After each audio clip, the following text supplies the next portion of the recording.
नमस्कार, मैं हूं आलोक जोशी और आप देख रहे हैं बिज अड्डा। त्योहारों का मौसम शुरू ही हुआ है, यानी रंग जमने का वक्त आया है कि बाजार के रंग में भंग का सीन हो गया। शेयर बाजार के दोनों बड़े इंडेक्स आज नई ऊंचाई छूने के बाद गिरकर बंद हुए। 8 दिनों में पहली बार बाजार में गिरावट दिखाई पड़ी है। सेंसेक्स आज 49 पॉइंट गिरकर बंद हुआ, जबकि निफ्टी में 58 पॉइंट की गिरावट आई है। यह अपने आप में अजूबा है कि निफ्टी सेंसेक्स से ज़्यादा गिर रहा है, क्योंकि सेंसेक्स में गिरावट 1% का 10वां हिस्सा भी नहीं है। ये 0.08%, 0.08% गिरा है, जबकि निफ्टी की गिरावट है 0.32, 0.32%। यानी असली आकार के हिसाब से देखें, जो कई बार मैं कहता हूं आपसे कि पॉइंट्स मत देखिए, परसेंटेज देखिए, तो यहां वो खेल आपको दिख रहा है।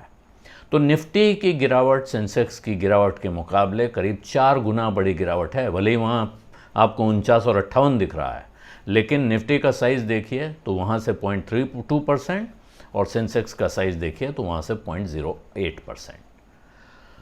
और आम तौर पर आपने ये देखा होगा कि निफ्टी में जितना उतार चढ़ाव होता है, सेंसेक्स में उसके मुकाबले करीब करीब 3 गुना होता है, क्योंकि इन दोनों इंडेक्स का साइज़ जो जहाँ ये हैं वो सेंसेक्स निफ्टी के मुकाबले सेंसेक्स 18-19 हज़ार के रेंज में है, निफ्टी 60 हज़ार के आसपास है। तो आप 20 हज़ार से नीचे और 60 हज़ार 3 गुना होना चाहिए, 3 गुने के आसपास का फ़र्क इनमें होना चाहिए, तब वो नेचुरल मूव है। अगर ऐसा नहीं है तो इसका अर्थ है इन दोनों में से किसी एक इंडेक्स की कोई कंपनी ऐसी मूवमेंट दिखा रही है जो अनयूजुअल है। और इन दोनों के बाहर की कहानी तो और भी गजब है। बीएसई के मिड कैप और स्मॉल कैप इंडेक्स में करीब करीब 2% की गिरावट आई है।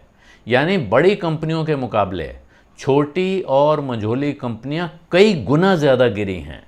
वहाँ देखिए 0.32% जो सबसे बड़ा है निफ्टी का गिरावट, और स्मॉल और मिड कैप 2%, यानी ये उससे लगभग 6 गुना की गिरावट आपको दिख रही है। आज बाजार में सबसे ज़्यादा तहलका मचाया है IRCTC ने। वही कंपनी जिसका शेयर कई दिनों से रॉकेट की तरह भाग रहा था, आज ये शेयर 15% गिरा। दिन की ऊंचाई से करीब 1400 रुपए का नुकसान आखिर में था जिस वक्त बाजार बंद हुआ है।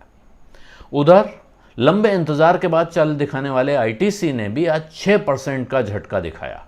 इंडेक्स की गिरावट में वो सबसे बड़ा भागीदार था। इसकी वजह बताई जा रही है कि सरकार ने ऐलान कर दिया है कि वो जल्दी ही टोबैको पॉलिसी यानी तंबाकू की पॉलिसी लाने वाली है।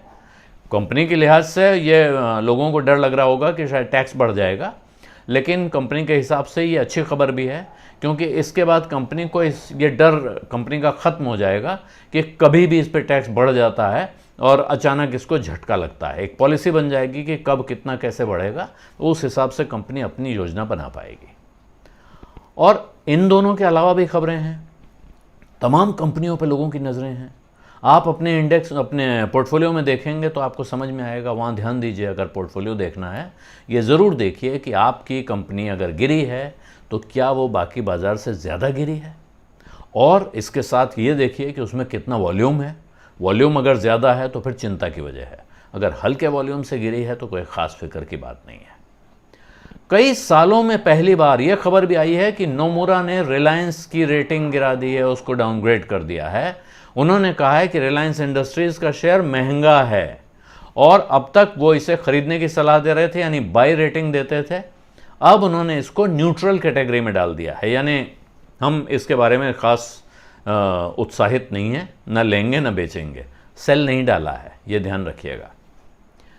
और दूसरी तरफ HDFC सिक्योरिटीज़ की तरफ से रिपोर्ट है कि डी मार्ट चलाने वाली जो कंपनी है एवेन्यू सुपर मार्ट्स, उसके शेयर बेचने चाहिए। उन्होंने उसकी सेल की सलाह दी है और इसके दाम का टारगेट उन्होंने बताया है, दिल थाम के सुनिएगा, 2700 रुपये। आज ये शेयर करीब 2% गिरा है। इसके बावजूद इस लक्ष्य तक पहुंचने के लिए इसका अर्थ ये होगा कि इस लक्ष्य तक अगर उसको पहुंचना है तो यहाँ से भी उसको 2000 रुपये करीब और गिरना होगा। ये बहुत भारी गिरावट है।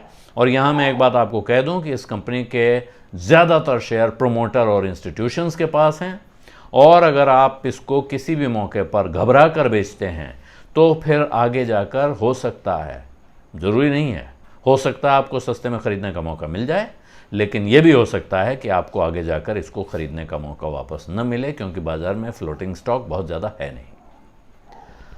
खासकर आज बाजार में उन शेयरों में हलचल रही जो पिछले दिनों काफ़ी चले हैं, और आज आईटी इंडेक्स को छोड़कर सारे इंडेक्स गिरावट के साथ बंद हुए हैं।